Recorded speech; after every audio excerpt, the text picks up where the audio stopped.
তো দ্বিতীয় কথা হচ্ছে পঞ্চতত্ত্ব কারা, এটা কিন্তু একটা সংঘর্ষের বিষয়।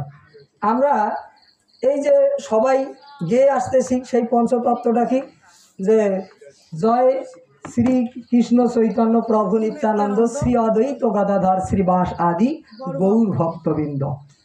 কিন্তু আমরা যখন চতুর্দশ শাস্ত্র স্টাডি করি, এই যে গরুর পুরাণটা আমাদের এখানে আছে, সেই গরুর পুরাণের পূর্বখণ্ডের 32তম অধ্যায়ের 5 শ্লোক, সেখানে বক্তব্যটা হচ্ছে ভগবান মহাদেব এবং কার মধ্যে, বিষ্ণুর মধ্যে।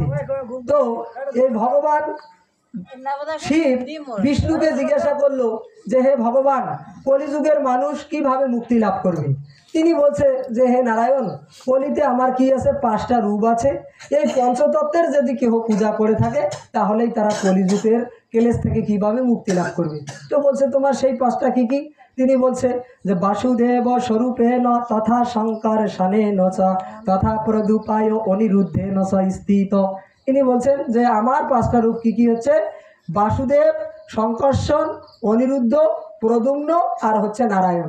এই পঞ্চতত্ত্বের যিনি পূজা করেন তিনি কি করতে পারবেন, আমাকে লাভ করে মুক্তি লাভ করতে পারবেন।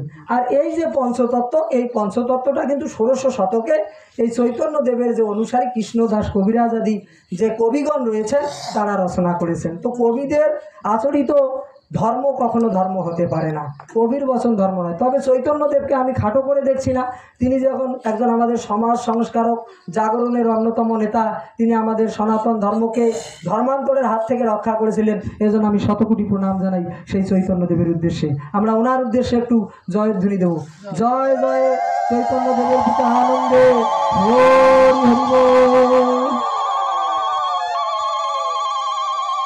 তো বিষয়টা বুঝতে পারছেন, চৈতন্য দেবের নামে আমরা যে পঞ্চতত্ত্ব গাই, এই পঞ্চতত্ত্ব কিন্তু আমাদের বৈদিক শাস্ত্র সম্মত নয়। এই পঞ্চতত্ত্বের বর্ণনা কোথায় পাবেন তাহলে, গরুর পুরাণ পূর্বখণ্ড 32তম অধ্যায়ের কততম শ্লোক, 5তম শ্লোক, সেখানে কিন্তু আছে। আপনারা চাইলে সেটা এখানে দেখে যেতে পারেন।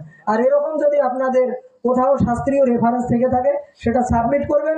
যুক্তি তর্কের বিচারে আমরা যদি হেরে যাই তাহলে আপনাদের আদেশ আমরা শিরোধার্য করে চলে যাব।